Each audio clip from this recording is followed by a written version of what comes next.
ಸ್ನೇಹಿತರೆ ನಮಸ್ಕಾರ. ಇಂದಿರಾ ಕಿಟ್ ಸುಮಾರು ರಾಜ್ಯದಲ್ಲಿ 100% ಮಹಿಳೆಯರಲ್ಲಿ 93% ಮಹಿಳೆಯರು ಶೇಕಡ 93% ಫಲಾನುಭವಿಗಳು BPL ಮತ್ತು APL ರೇಷನ್ ಕಾರ್ಡ್ ಇದ್ದಂತಹ ಮುಖ್ಯಸ್ಥೆಯರು ನಮಗೆ ಇಂದಿರಾ ಕಿಟ್ ಕೊಡಿ, ಅಂದರೆ ಈ ದುಡ್ಡು ಬೇಡ ಅಥವಾ ನಮಗೆ ಅಕ್ಕಿ ಬೇಡ, ಕೇಂದ್ರದಿಂದ ಬರ್ತಕ್ಕಂತಹ 5 kg ಅಕ್ಕಿಯಲ್ಲಿ ನಮ್ಮ ಜೀವನ ನಡೆಯುತ್ತೆ. ಇನ್ನು ಉಳಿದಂತಹ 5 kg ಅಕ್ಕಿಯನ್ನು ನೀವು ಸಾಕಷ್ಟು ಕಡೆ ನೋಡ್ತಾ ಇದ್ದೀರಿ, ಮಾರಾಟ ಮಾಡಿಬಿಡ್ತಾ ಇದ್ದಾರೆ. ಸುಮಾರು 5 ಜನ ಇದ್ದ ಕುಟುಂಬಸ್ಥರಿಗೆ 50 kg ಅಕ್ಕಿ ಸಿಗತ್ತೆ. ಅದರಲ್ಲಿ 30 kg ಮಾತ್ರ ಬಳಕೆ ಆಗುತ್ತೆ ತಿಂಗಳಿಗೆ, ಮತ್ತೆ 20 kg ಉಳಿಯುತ್ತೆ. ಮತ್ತೆ ಮುಂದಿನ ತಿಂಗಳ ಅನ್ನೋಟಿಗೆ ರೇಷನ್ ಮತ್ತೆ ಸಿಗುತ್ತೆ, ಮತ್ತೆ 20 kg. ಹೀಗೆ ಸಾಕಷ್ಟು ಸಾರಿ ನೋಡ್ತಾ ಇದ್ದೀರಿ ಅಕ್ಕಿ ಉಳಿತಾಯ ಆಗುತ್ತೆ. ಆದರೆ ಅಕ್ಕಿ ಮಾರಾಟ ಮಾಡಿದ್ರೆ ನಿಮ್ಮ ರೇಷನ್ ಕಾರ್ಡೇ ರದ್ದಾಗ್ಬಿಡುತ್ತೆ. ಇದು ಸರ್ಕಾರ ಹೇಳುತ್ತೆ, ನಾವು ಕೊಡ್ತಕ್ಕಂತಹ ಅಕ್ಕಿಯನ್ನು ನೀವು ತಿನ್ಬೇಕಂತ ನಾವು ಕೊಡ್ತೀವಿ, ಆದರೆ ಇದನ್ನು ನೀವು ಮಾರಾಟ ಮಾಡ್ತಾ ಇದ್ರಿ, ಹೀಗಾಗಿ ನಿಮಗೆ ಅಗತ್ಯನೇ ಇಲ್ಲ ಅಂತ ನಿಮ್ಮ ರೇಷನ್ ಕಾರ್ಡನ್ನು ರದ್ದು ಮಾಡಲಾಗತ್ತೆ. ಆದರೆ ಈಗ ಈ ಇಂದಿರಾ ಕಿಟ್ನ ಮುಖಾಂತರ ದುಡ್ಡನ್ನು ಈಗಾಗಲೇ ಕೊಡ್ತಾ ಇದ್ರಿ, ಅದರ ಬದಲಾಗಿ ಅಕ್ಕಿ ಕೊಡ್ತಾ ಇದ್ರಿ, ಇನ್ನು ಅದರ ಬದಲಾಗಿ ಏನಾದರೂ ವಸ್ತುಗಳನ್ನು ಕೊಡಿ ಅಂತ ಬೇಡಿಕೆ ಇಟ್ಟಿದ್ದಾರಂತೆ.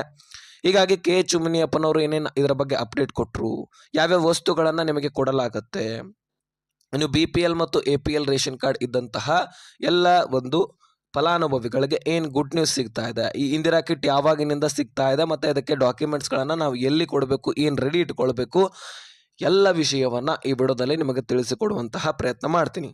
ಹೀಗಾಗಿ ತೀರಾ ಇಂಪಾರ್ಟೆಂಟ್ ಮಾಹಿತಿ, ರಾಜ್ಯದ ಎಲ್ಲ BPL ಹಾಗೂ APL ರೇಷನ್ ಕಾರ್ಡ್ ಇರ್ತಕ್ಕಂತಹ ಫಲಾನುಭವಿಗಳು ಈ ವಿಡಿಯೋನ ಆದಷ್ಟು ಮಿಸ್ ಮಾಡದೆ ಕೊನೆವರೆಗೂ ವಾಚ್ ಮಾಡಿ.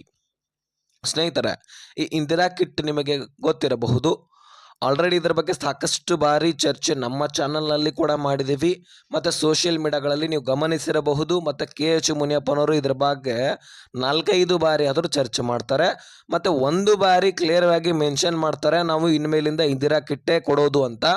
ಆ ಸಂದರ್ಭದಲ್ಲಿ ಸಚಿವ ಸಂಪುಟ ಸಭೆಯಲ್ಲಿ ಈ ನಿರ್ಧಾರ ಕೈಗೊಳ್ಳಲಾಗತ್ತೆ.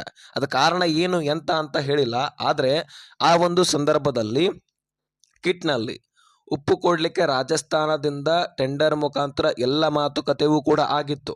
ಇನ್ನು ಉಳಿದಿರ್ತಕ್ಕಂತಹ ಗಾಣದ ಎಣ್ಣೆ ಮತ್ತು ಅದಂದರೆ ಅಡುಗೆ ಎಣ್ಣೆ ಅಂತ ಕರಿತೀವಿ ನಾವು, ಇನ್ನು ಅದರ ಜೊತೆಗೆ ಬೇಳೆಕಾಳುಗಳು, ಸಕ್ಕರೆ, ಅದೇ ರೀತಿಯಾಗಿ ರಾಗಿ, ಇನ್ನಿತರ ವಸ್ತುಗಳನ್ನು ಕೊಡಲಿಕ್ಕೆ ರಾಜ್ಯ ಸರ್ಕಾರ ಸಿದ್ಧತೆ ಆಗಿತ್ತು. ಅದರಲ್ಲಿ KH ಮುನಿಯಪ್ಪನವರು ಬಹಳ ಇಂಟ್ರೆಸ್ಟ್ ಹೊಂದಿದ್ರು. ಇದರಲ್ಲಿ ಏನಾದರೂ ವಿಶೇಷವಾಗಿ ನಾವು ಬೇರೆ ಥರ ಮಹಿಳೆಯರಿಗೆ ಕೊಡ್ತಾ ಇದ್ದೀವಲ್ಲ ಅನ್ನುವಂತಹ ಖುಷಿ ಕೂಡ ಇತ್ತು. ಆದರೆ ಆ ನಿರ್ಧಾರವನ್ನು ಸಚಿವ ಸಂಪುಟ ಸಭೆ ನಡೆಯುತ್ತೆ, ಆ ಒಂದು ಸಭೆಯಲ್ಲಿ ಏನು ಮಾತುಕತೆ ಆಗುತ್ತೋ ಗೊತ್ತಿಲ್ಲ, ಆದರೆ ಈ ನಿರ್ಧಾರ ಚೇಂಜ್ ಆಗುತ್ತೆ. ಅದೇ ಸಂದರ್ಭದಲ್ಲಿ ಕೇಂದ್ರದಿಂದ ಮಾಹಿತಿ ಸಿಗತ್ತೆ, ಅಕ್ಕಿ ವಿತರಣೆ ಮಾಡಲಿಕ್ಕೆ ನಮ್ಮ ಹತ್ರ ಅಕ್ಕಿ ಇದೆ, ದಾಸ್ತಾನು ಇದೆ, ಬೇಕಾದರೆ ನೀವು ಖರೀದಿ ಮಾಡಿ ಅಂತ. ಸೊ ಹಾಗಾಗಿ ಅಕ್ಕಿ ಸಿಗತ್ತೆ ನೋಡಿ ಇಲ್ಲಿ ರಾಜ್ಯ ಸರ್ಕಾರಕ್ಕೆ ಕೇಂದ್ರದಿಂದ. ಅದಾದ ಬಳಿಕ ನಿಮಗೆ ಪ್ರತಿ ತಿಂಗಳು ಕೂಡ ಹೋದ 2025 ಮಾರ್ಚ್ ಮತ್ತು ಫೆಬ್ರವರಿ, ನಿಮ್ಗೆ ಗೊತ್ತಿರಬಹುದು, ಫೆಬ್ರವರಿ ಮಾರ್ಚ್ ತಿಂಗಳಲ್ಲಿ ನಿಮಗೆ ಅಕ್ಕಿ ಸಿಗಲಿಕ್ಕೆ ಪ್ರಾರಂಭವಾಗುತ್ತೆ. ಪ್ರತಿಯೊಂದು ತೆಲೆಗೆ ಅಂದರೆ ಒಬ್ಬರಿಗೆ 10 kg ಅಕ್ಕಿ, ಕೇಂದ್ರದಿಂದ 5 kg, ರಾಜ್ಯ ಸರ್ಕಾರದಿಂದ ಅನ್ನಭಾಗ್ಯ ಯೋಜನೆಯ ಮುಖಾಂತರ 5 kg ಅಕ್ಕಿ. ಸೊ ಪ್ರತಿಯೊಬ್ಬರಿಗೂ ಕೂಡ 10 kg ಅಕ್ಕಿಯನ್ನು ವಿತರಣೆ ಮಾಡ್ತಾರೆ. 5 ಜನ ಇದ್ದಂಥವರಿಗೆ 50 kg, 4 ಜನ ಇದ್ದಂಥವರಿಗೆ 40 kg, 6 ಜನ ಇದ್ದಂಥವರಿಗೆ 60 kg. ಸೊ ಈ ರೀತಿಯಾಗಿ ವಿತರಣೆ ಮಾಡಲಿಕ್ಕೆ ಪ್ರಾರಂಭಿಸ್ತಾರೆ. ಆದರೆ ಈ ನಿರ್ಧಾರವೂ ಕೂಡ ಸತತವಾಗಿ ನಡೀತಾ ಇದೆ, ಆದರೆ ಇದನ್ನು ಕೂಡ ಬದಲಾವಣೆ ಆಗುವಂತಹ ಸಾಧ್ಯತೆ ಇದೆ. ಈಗ ಮೊನ್ನೆ ತಾನೇ KH ಮುನಿಯಪ್ಪನವರು ಅಪ್ಡೇಟ್ ಕೊಡ್ತಾರೆ, ನಾವು ಇನ್ಮೇಲಿಂದ ಅಕ್ಕಿ ಶಾರ್ಟೇಜ್ ಬಿತ್ತಂದರೆ, ಅಂದರೆ ಕೇಂದ್ರ ಯಾವಾಗ ನಿಲ್ಲಿಸುತ್ತೆ ಗೊತ್ತಿಲ್ಲ, ಯಾಕಂದರೆ ಕೇಂದ್ರದ ಬಳಿ ಸದ್ಯಕ್ಕೆ ದಾಸ್ತಾನು ಇದೆ, ಕೊಡ್ತಾ ಇದೆ. ಆ ದಾಸ್ತಾನು ಕಡಿಮೆ ಆಯ್ತಂದರೆ ಕೇಂದ್ರ ಸರ್ಕಾರವು ಕೂಡ ಎಲ್ಲ ರಾಜ್ಯಗಳಿಗೂ ಕೂಡ ಅಕ್ಕಿ ವಿತರಣೆ ಮಾಡ್ತಾ ಇರುತ್ತೆ. ಅದರ ಜೊತೆಗೆ ಇನ್ನು ಎಲ್ಲರಿಗೂ ಕೂಡ ಅಕ್ಕಿ ವಿತರಣೆ ಮಾಡತ್ತೆ ಅಂದ ಬಳಿಕ ಕೇಂದ್ರದ ಬಳಿ ಕೂಡ ಸತತವಾಗಿ ಅಕ್ಕಿ ದಾಸ್ತಾನು ಇರುತ್ತೆ ಅಂತ ಹೇಳಿಕ್ಕೆ ಬರೋದಿಲ್ಲ. ಹೀಗಾಗಿ ಅಕ್ಕಿ ದಾಸ್ತಾನು ಕಡಿಮೆ ಆಯ್ತಂದರೆ ನಿಮಗೆ ಇಂದಿರಾ ಕಿಟ್ ವಿತರಣೆ ಆಗತ್ತಂತೆ.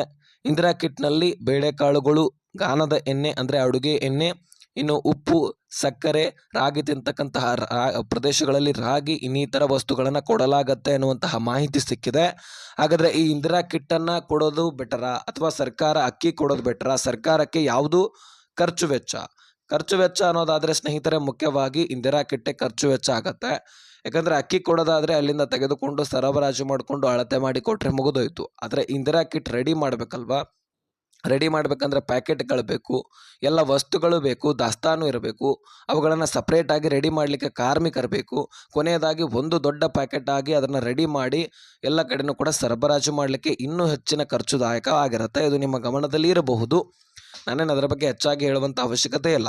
ಇನ್ನು ಅತಿ ಶೀಘ್ರದಲ್ಲಿ ಇದನ್ನು ವಿತರಣೆ ಮಾಡ್ತೀವಿ, ಇದ್ರ ಬಗ್ಗೆ ನಾವು ಅಪ್ಡೇಟ್ ಕೊಡ್ತೀವಿ ಅಂತ KH ಮುನಿಯಪ್ಪನವ್ರು ಹೇಳಿದ್ದಾರೆ. ಸೊ ಕಾಯ್ದು ನೋಡೋಣ. ಇದ್ರ ಬಗ್ಗೆ ಬಹಳಷ್ಟು ಜನ ಕೇಳ್ತಾ ಇದ್ರೆ, ಹಾಗಾಗಿ ಇದ್ರ ಬಗ್ಗೆ ನಾನು ಮಾಹಿತಿ ತಿಳಿಸಿದ್ದೀನಿ. ಇನ್ನು ಅತಿ ಶೀಘ್ರದಲ್ಲಿ ಅಂದರೆ ಮೇ ಜೂನ್ನಲ್ಲಿ ನಾವು ಇದ್ರ ಬಗ್ಗೆ ಅಪ್ಡೇಟ್ ಕೊಡ್ತೀವಿ ಅಂತ ಹೇಳಿದ್ದಾರೆ. ಕಾಯ್ದು ನೋಡೋಣ. ಸದ್ಯಕ್ಕಂತೂ ನಿಮಗೆ ಅಕ್ಕಿ ಮಾತ್ರ ಸದ್ಯಕ್ಕೆ ಸಿಗ್ತಾನೆ ಇರುತ್ತೆ. ಯಾವಾಗ ಅಕ್ಕಿ ನಿಲ್ಲುತ್ತೋ ಈ ಇಂದಿರಾ ಕಿಟ್ ಅಂತೂ ಸಿಗೋದು ಖಚಿತ. ಈ ಬಾರಿ ಏನಾದರೂ ಹೊಸದಾಗಿ ಟ್ರೈ ಮಾಡ್ತಾರೆ. ಅದರಲ್ಲಿ ಎಲೆಕ್ಷನ್ ಸಮೀಪದಲ್ಲಂತರೂ ಕೊಡುವಂತಹ ಹೆಚ್ಚಿನ ಸಾಧ್ಯತೆ ಇದೆ. ಸೊ ಹಾಗಾಗಿ ನೀವು ಹೆಚ್ಚಿನ ಡಾಕ್ಯುಮೆಂಟ್ಸ್ ಅಂತೂ ಏನು ಕೊಡುವಂತಹ ಅವಶ್ಯಕತೆ ಇಲ್ಲ. ನೀವು ಹೇಗೆ ಅಕ್ಕಿಯನ್ನು ತರ್ತಾ ಇದ್ರಿ ನ್ಯಾಯಬೆಲೆ ಅಂಗಡಿಗೆ ಹೋಗಿ ಇದನ್ನು ಕೂಡ ಹಾಗೆ ತರಬಹುದು. ನೀವು ಡಾಕ್ಯುಮೆಂಟ್ಸ್ ಅಲ್ಲಿ ಕೊಡಬೇಕು, ಇಲ್ಲಿ ಕೊಡಬೇಕು, ಅದೇನು ಅವಶ್ಯಕತೆ ಇಲ್ಲ. ಓಕೆನಾ?